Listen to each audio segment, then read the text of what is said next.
Hello, everybody. It's Nicole Jennings, owner and founder of Queen Anna House of Fashion. And you are entering into another episode of the Royal Report, the runway into the real world for real women and men and people just like you. And because of the concept of Black History Month, we are curating some different things differently than we traditionally would for a traditional royal report. And essentially, from my vantage point, Black history is every single day. It's not a month that we need to section out, but we do need to do it because essentially it's one of those things that also gets overlooked if we don't all take a pause.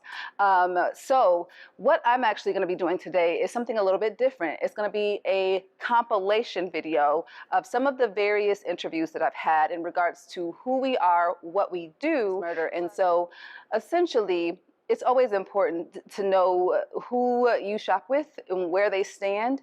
And it is Black History Month.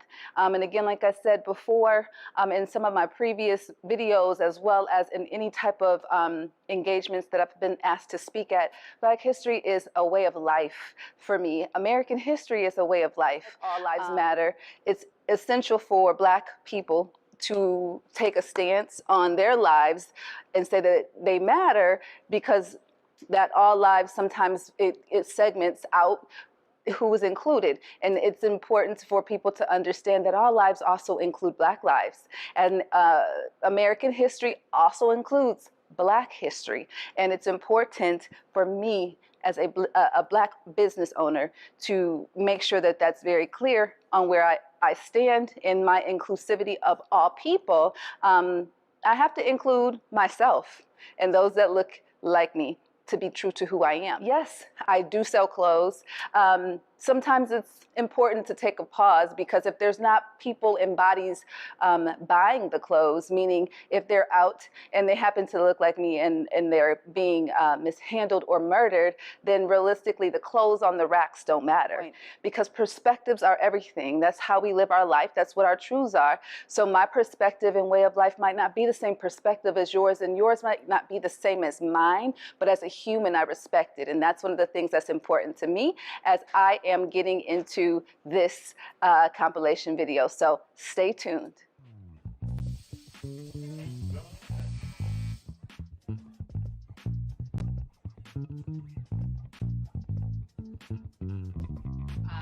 Obviously, you're the owner of Queen Anna House of Fashion, the amazing women's kind of lifestyle boutique in the North Loop. You're extremely philanthropic. You're also the brains behind a company called One Posh Closet that you actually started before Queen Anna. The name pays homage to a very special woman in your life that you kind of hold close and near and dear to your heart. Is that your grandmother?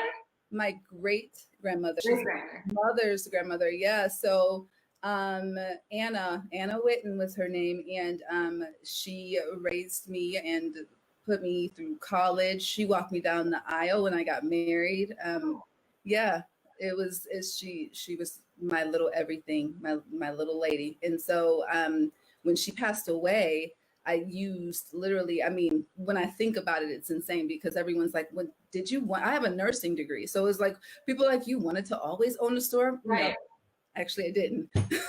Never was on the to-do list, but it was something that just literally happened, and I channeled all of that processing and grief, and poured it into my space. And my husband and our team just really did an amazing job in building it out, and it is what we see today.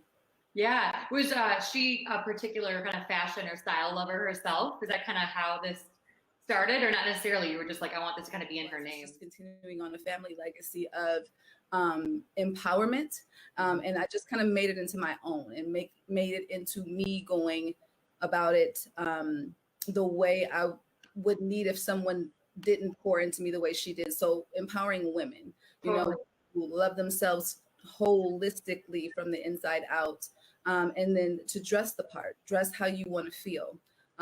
And I think a lot of times we do the opposite. We feel like, oh, how do I feel today? And then get dressed. And I would always end up in leggings. I'm just saying. And so I kind of have taken that home training, quote unquote, and put it into Queen Anna. I love that. Yeah, you I definitely want to touch on that aspect as far as kind of like the store is more than just being a store and the goods that are inside. There's such a kind of a deeper meaning of what this means to you and kind of what you're wanting to bring to the community. But before we get to that, I want to ask, how are things going since reopening? I mean, it's fresh, it's new, it's crazy times. We're owning and operating a store. How are things going? It's actually going really, really well. I think that so when they're coming in the store, that's been really interesting to be able to just learn and get to know new people. And then online, obviously, the outpouring of support in that space has been amazing. As things have transpired after coronavirus into what we are living in now. And it's been good. So I am very blessed and I'm grateful. So we touched a little bit on this. I love so much about how you kind of approach your business. And you're so much more than just the physical store and the amazing goods that make, up Queen Anna. You're active in the community. You're not just a store owner. You are so proactive in marketing what Queen Anna is all about. I mean, I've had the opportunity to attend some of your events, from that, the Fashion Week show you did last year that was all kind of about celebrating and highlighting women in our community, which was so incredible. You've hosted panel discussions and you have really pivoted and done some really amazing stuff even on your social channels during kind of the height of the pandemic, obviously when you were closed, with really kind of transparent conversations. So I think a lot of retailers have a lot to look to you toward as far as like that omni-channel kind of approach. And it's such a larger message, not just come here, buy this kind of thing.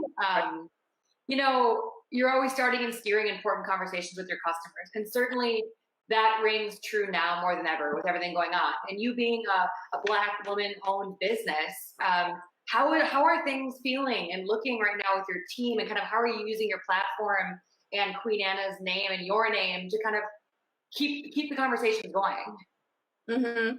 Well, I mean, we only have so much time, so I have to keep my story short. Yeah.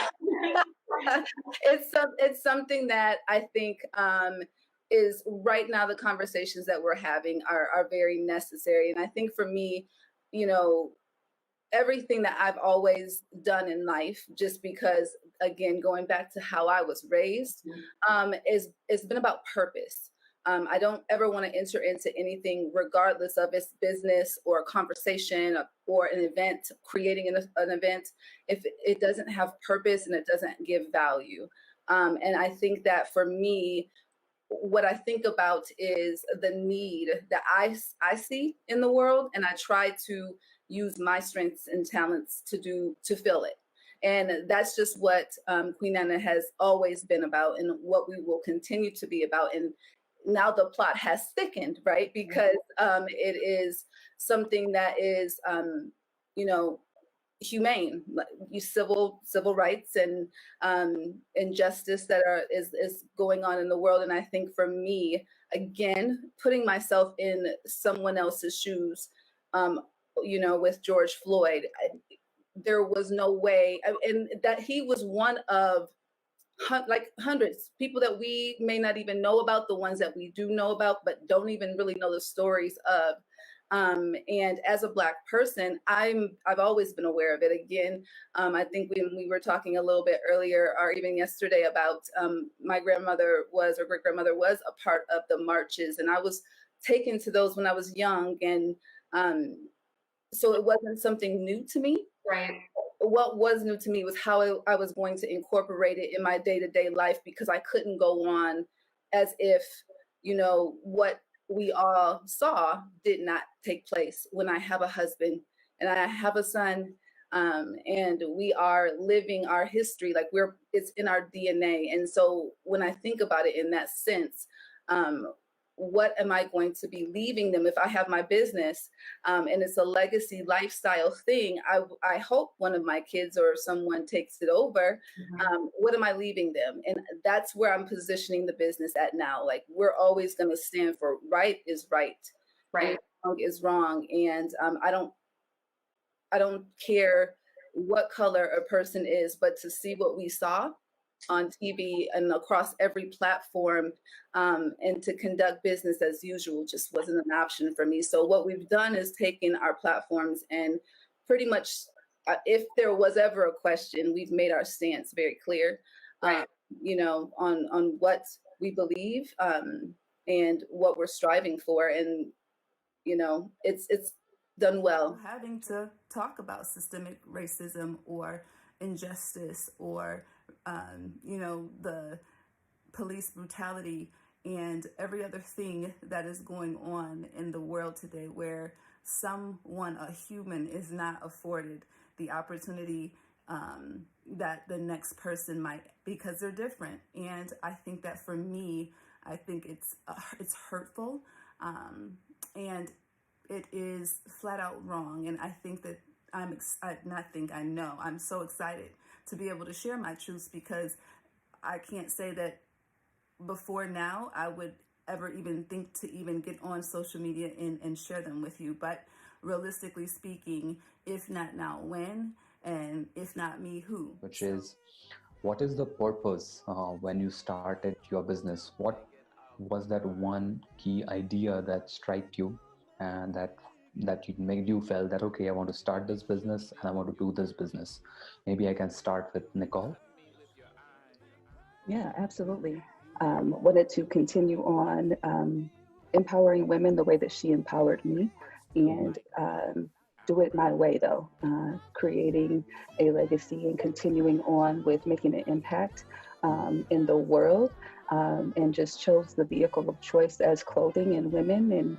And women need that empowerment quite frequently, and the only way to kind of get them comfortable in the skin that they're in is once they build trust and relationship with you. And so that's kind of what I've set out to do. That's my why, creating relationships with women to empower them just to feel good about themselves all the time, no matter shape, size, or race or color.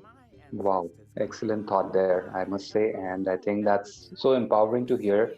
And because I think we need more leaders like you who are taking that baton and kind of taking it forward, because I think the more leaders like you will inspire the next generation of leaders. And I think what you're doing is commendable. Great. Thank you, Nicole. Thank you. Girl, you've done it again.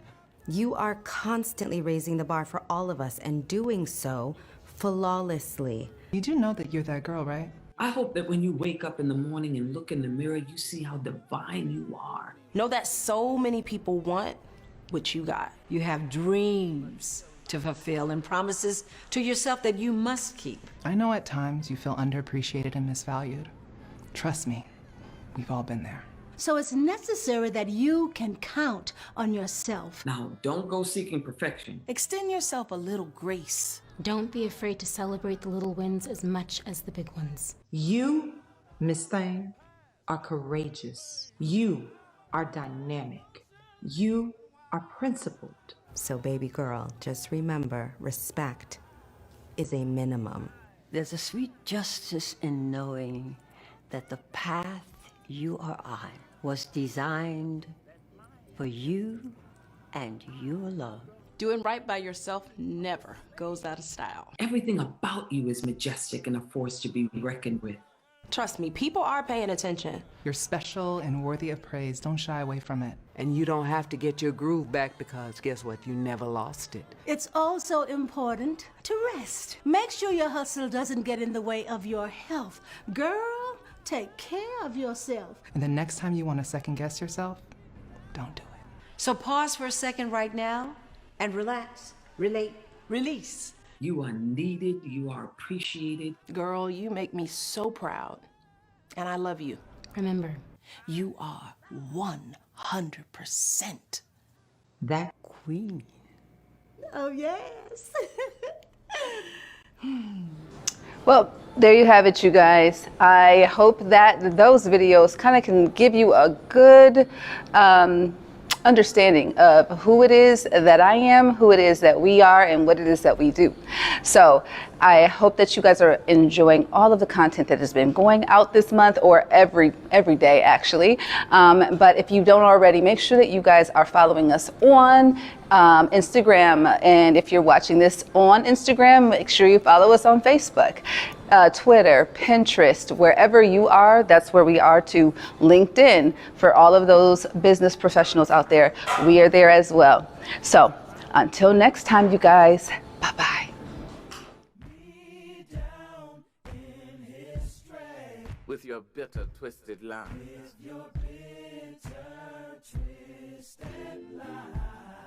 You may trod me in the very dirt. But still like dust. I'll ride. Does my sassy name upset you? Why are you beset with gloom? Why are you beset with gloom? 'Cause I walk like I've got all wells. I'm thinking I'm living wrong. Just like moon. Just like moon. And like sun. And like sun. With the certainty of time. Just like hope. Springing high. Still I rise. Did you want to see me broken? Did you want to see me broken? Bowed head and lowered eyes. Shoulders falling down like teardrops. Waking by my soul. By my soulful cry. Does my heart needs to feel you? Don't you take it awful hard. Don't take it awful hard. Like I've got gold mines digging in my You may shoot me with your words. You may cut me with your eyes. You may kill me with your hatefulness. But still like life, I'll rise. Does my sexiness upset you? Does it come as a surprise that I dance like I've got diamonds at the meeting of my life? I rise. Out of the huts of history's shame. Out from a past that's rooted in pain. I go still leaving wide. Rolling and swirling out there in the tide. Leaving behind that spirit field. To a daybreak that's wondrously clear. Bringing the gifts that my ancestors gave. I am the hope and the dream of the slave.